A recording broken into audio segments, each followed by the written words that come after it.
Hey, how's it going? So, my camera's doing it again, not really wanting to focus quickly.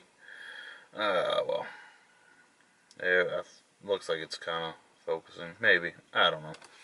Doesn't really matter. There's not too much going on out there anyway. It's kind of just.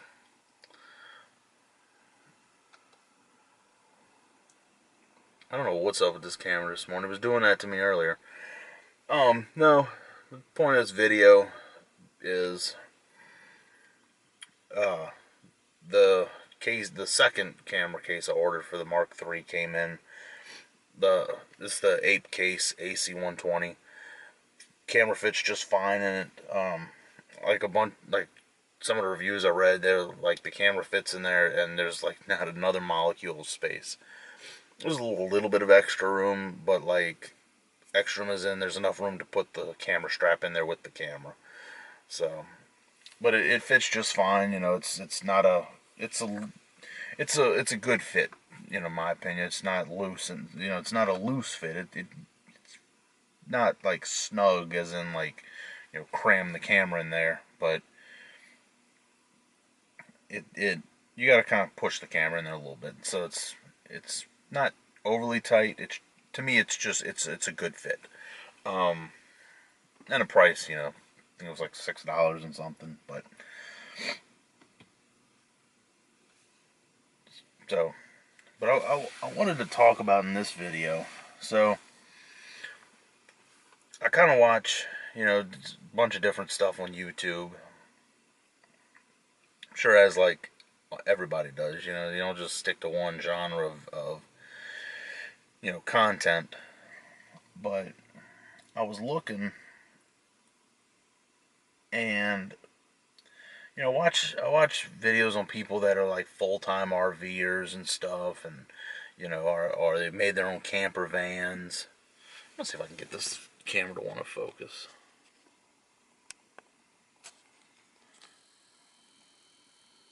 Wow,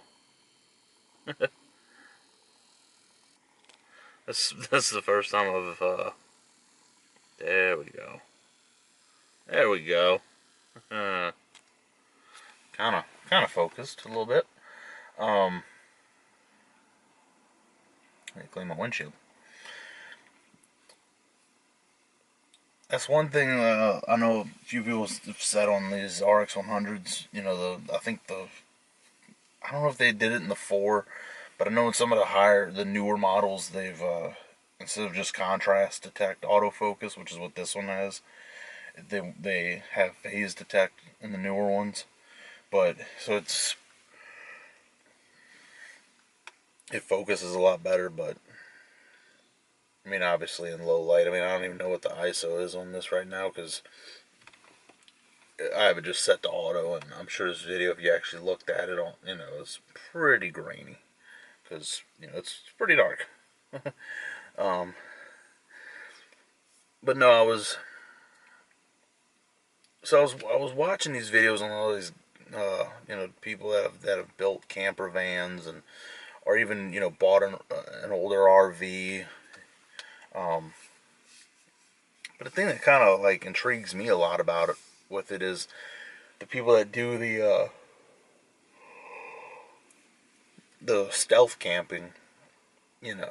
Where it's like you're not in this huge RV, with decals on the side and windows and stuff, and a big refrigerator, big air conditioning unit on top. I mean, obviously, you can, if you're building it, you can build it out however you want. But I like the ones where it's just a plain van, to where it's like you could go anywhere with it, park anywhere, you know, within reason, anywhere that's legal. I guess. Well, yeah, not I guess, but yeah. You can go anywhere really with it, within reason. Um, but to me, it's just pretty cool because you know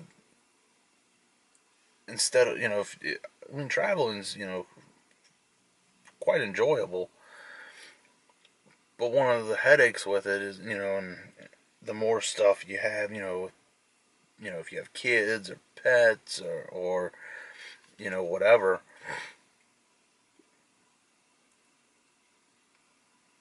or if just depending on what you like to do, having to, if you travel, you gotta put everything in your vehicle. If you stop somewhere and you're tired, you either stuck with sleeping in your vehicle or go and get a hotel room if you can't sleep in a vehicle.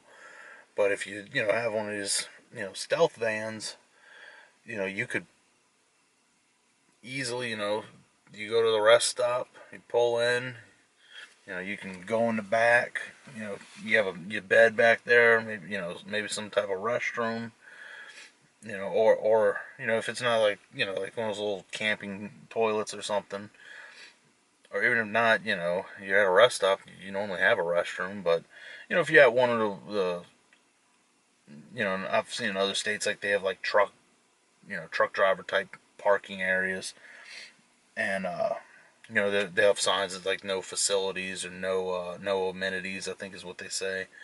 So it's basically just a parking lot, so you would need to have your own your own restroom of some sort. But just you'd be able to not you could pull into one of those places, sleep for 3 or 4 hours, get some rest and continue your drive. And especially if you're doing it like in a smaller van, not like not some huge high roof Sprinter type van. You'd still have enough roof clearance that you could pull into a parking garage, and you wouldn't be in such a massive vehicle that you couldn't park at at hotels. Although hotels typically have parking for oversized vehicle, at least some. Or you could always talk with the manager, and say, hey, I've got this whatever size vehicle, it's not going to fit in this parking garage. Is there a place that I can park? And they may be able to make arrangements for you to park somewhere. So at least what I've heard in videos.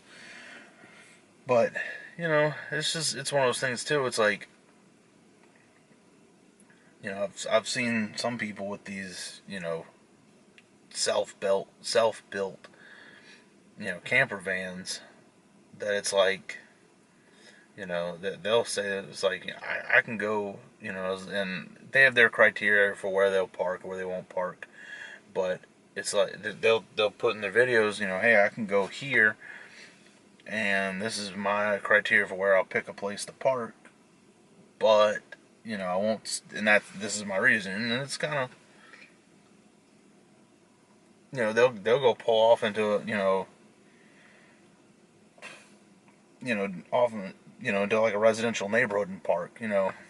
Now certain neighborhoods, you wouldn't be able to do that, but because obviously you'd stand out.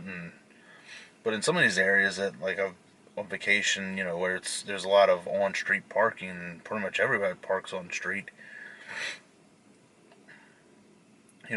For all the person that's there knows is, okay, that van, that gray van or purple van or whatever color van, that could be for a neighbor half a block down the street. So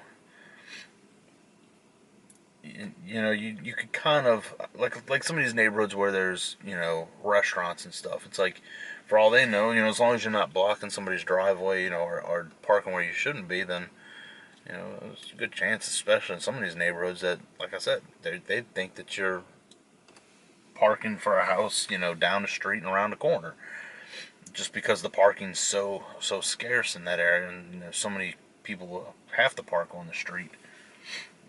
But obviously, like they all say, it's like, if somebody asks me to leave, I'll leave. I'm not here to cause problems.